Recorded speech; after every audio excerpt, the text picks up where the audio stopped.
여러분 안녕하십니까. 기묘한 KG의 KG입니다. 모두가 어벤져스 엔드게임의 예고편으로 뜨거운 지금, 불과 얼마 전인 4월 3일에 워너가 영화 조커의 예고편을 공개했습니다. 저 예고편을 참 좋게 봤습니다. 그리고 나서 여러 번 꼼꼼히 보게 됐고요. 우리가 익히 알고 있는 조커라는 캐릭터가 삶이라는 이름의 희극 속에서 광기를 열어가는 과정을 압축적으로 보여주는 예고편이라는 생각이 들었고요. 그래서 좀 더 컨셉에 맞게 좀 차분하게 진행을 해보려고 합니다.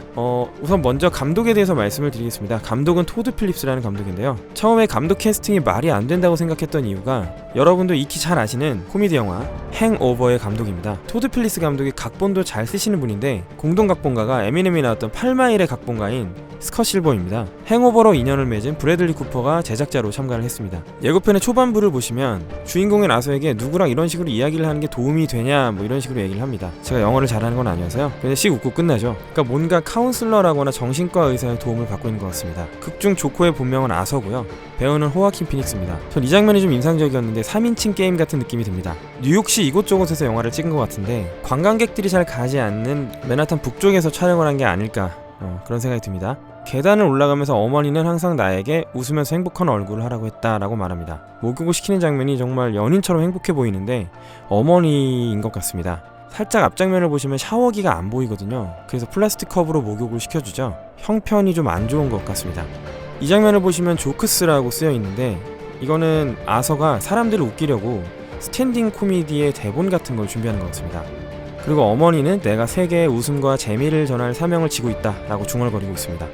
아서는 광대 복장을 하고 팻말을 돌리면서 생계를 좀 이어가는 것 같습니다. 여기서 필사적으로 쫓아보지만 뽕! 나만 그런 거야? 아니면 세상이 미쳐가는 거야? 이런 식으로 얘기를 하죠. 이 뒷모습을 보면 앙상하고 기괴해 보이기까지 합니다. 어머니와 즐거운 시간을 보내고 있는 아서의 모습입니다. 효자 같아 보이죠? 도넛 가게에서 아서와 함께 있는 이 여성은 그 넷플릭스의 드라마 애틀랜타에서 바네사 역을 연기해서 에미상에 노미네이트 됐던 재즈 비치입니다. 그 작품이 아니고서는 데드풀2의 도미노 역할로 많이 보셨을 텐데요. 아무튼 흥미로운 캐스팅입니다. 병원 이름이 악한 병원으로 나오네요. 아마도 정신병원인데 본인이 상담을 받고 나온 것 같습니다. 해외 팬들이 말하기를 어머니의 상태가 악화가 된 것 같다고 하시는데 제 생각은 조금 다른 게 아까 그 단란한 모습을 보면 아서 스스로가 엄마가 정신병원 같은데 수감되는 걸 원할 것 같지는 않습니다. 경찰은 아닌 것 같고 철창이 있는 걸 보면 정신병원에서 나가면서 자기 짐을 찾는 거든지 그런 설정 같습니다. 전 이 장면이 조금 소름이었는데 스탠딩 코미디 극장인데 이름이 뒤에 보시면 포고스라고 적혀있죠. 그 미국에서 실제로 1978년에 아주 엽기적인 연쇄살인이 발생하는데 그 살인범의 이름은 존 웨인 게이시라고 하고요. 낮에는 광대 포고라는 이름으로 공연을 했고요. 밤에는 살인을 저질렀거든요. 총 30건의 살인을 저질렀고 대부분의 시체를 자신의 집에 묻었다고 증언한 적이 있었습니다. 아서는 공연을 위해서 광대 분장을 하면서 행복한 얼굴을 해보입니다. 행복과는 거리가 먼 아서의 삶을 철저하게 보여주고 정작 웃으라고 하는 건 너무 역설적이기까지 합니다. 검은 눈물까지 흘리고 있죠. 전 이 장면이 조커로 가는 길목의 문이라고 보입니다. 그러니까 이 지점 이후로는 조커로 완전히 각성한다고 보시면 될 것 같아요. 그리고 이어지는 장면을 보시면 거의 한계에 도달한 것처럼 지하철에서 막 웃기 시작하죠. 술을 좀 걸친 것 같은 샐러리맨들이 뭐가 그렇게 재밌냐면서 시비를 거는데 사실 울고 있죠. 이건 뭐 감정이입이 엄청날 것 같습니다. 어쨌든 얘들이 조커를 뚝까 패고요.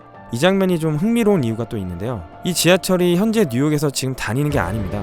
이 사진을 보시면요. 뉴욕 브루클린에 있는 뉴욕 철도박물관에서 제가 얼마 전에 촬영한 사진입니다. 저도 완전히 정확하다고 말씀드릴 수는 없는데 이게 R11, R34 전동차로 보이는데요. 제가 알기로는 이 차량 하나가 한 대가 10만 달러가 넘어서 전동차를 여러 개 연결을 하면 100만 달러짜리 기차라는 말을 했다고 합니다. 그리고 이 지하철 씬에서 광고판을 한번 보시면 상당히 옛날 광고의 느낌이 납니다. 이 열차의 설계 원형이 처음 나온 게 1949년이고요. 완전히 용도 폐기된 게 1980년이니까 영화의 배경 시기가 이 사이에 있다고 보시면 되겠습니다.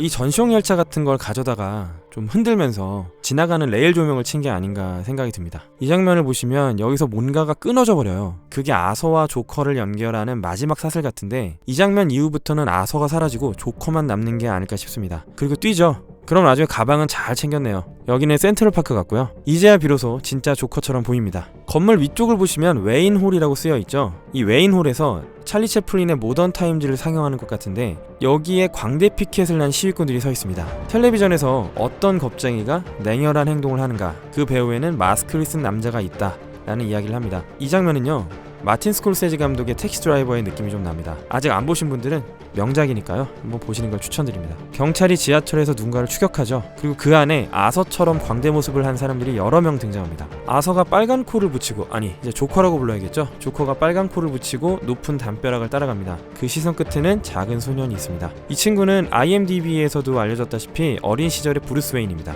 장차 조커는 TV 프로그램의 게스트가 되는 것 같아요. 범죄자임에도 엄청난 관심을 받는 것 같습니다. 이들은 당연히 조커의 열성 팬들인 것 같고요. 조커는 이들을 이용한 전술을 좀 선보일 것 같습니다. 후반부가 되자 마치 뮤지컬처럼 경쾌하게 계단을 내려오죠. 초반부 장면을 보시면 처음엔 계단을 올라가고 마지막에 내려옵니다. 저는 이게 어떤 무대의 커튼콜을 의미하는 것 같습니다. 웃음을 사명처럼 여기고 비극적인 삶의 한복판에 던져진 광대가 더 이상 그렇게 마냥 광대일 수만은 없다는 필연적인 이유를 보여주는 것 같습니다. 배트맨과 조커는 뗄래야 뗄 수가 없죠. 숙적이니까요. 다양한 원작 코믹스들의 그림자가 어느 정도 엿보이지만 이 영화는 어떻게든 그걸 피해가려고 애쓸 것처럼 보입니다. 여러 에피소드들이 연관이 있어 보인다는 추측들을 많이 하고 있는데 그간의 DC 영화들과는 확실히 선을 긋는 영화가 될 거라고 했으니까요. 영리하게 어느 정도 연결점을 포석처럼 둘 것인지 아니면 완전히 조커라는 캐릭터만을 향해서 독단적으로 돌진하는 영화가 될 것인지는 본편을 봐야 알 수 있겠죠. 아까 보셨다시피 어린 브루스 웨인이 등장하죠. 후일 배트맨과 싸우는 조커는 아서의 유지를 이어받은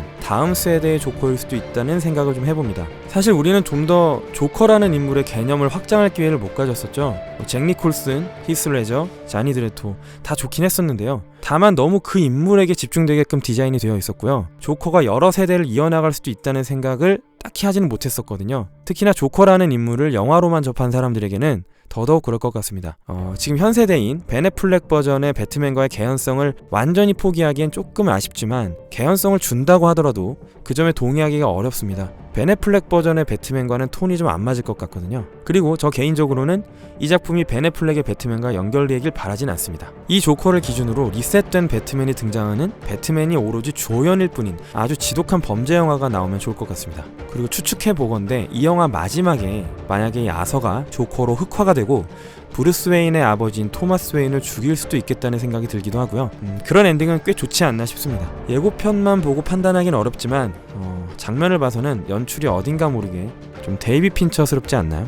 당연히 마틴 스콜세지의 느낌도 많이 나는데요. 이 영화를 연출한 토드 필립스 감독이 마틴 스콜세지의 코미디의 왕이라는 영화를 언급한 적이 있었거든요. 마틴 스콜세지 영화를 많이 오마주한 것 같습니다. 그리고 느껴지는 점들은요, DC가 마블과 차별화를 시작하는 어떤 방식을 터득한 것 같습니다. 그리고 캐릭터를 보는 다양한 방법을 추구하기 시작했고요. 그리고 또 이 영화 이후에는 다크나이트의 조커를 연기한 히스 레저와의 비교를 피할 순 없을 것 같습니다. 그런데다 호아킨 피닉스는 코미디 영화인 행오버의 감독과 이 영화를 찍었습니다. 그렇기에 애초에 극복할 편견들이 좀 많아 보입니다. 하지만 저는 이 예고편이 이런 걱정을 상당 부분 해결해준 것 같습니다. 어쨌든 제가 이 영화의 예고편을 보고 최종적으로 바라게 된 건 이번 조커인 호아킨 피닉스가 히스 레저 옆 정도에 있어주는 겁니다. 그리고 이 영화의 가장 큰 순기능이 뭐라고 생각하냐면요, 잭 스나이더의 개입 없이 좀 더 창의적으로 변모해 나가는 DC 영화가 될 거라는 거죠. 제가 원래 제 채널을 만들 때 영화 얘기만 하려고 만든 건 당연히 아니었고요. 요즘 본의 아니게 영화 얘기를 많이 하게 되는 것 같습니다.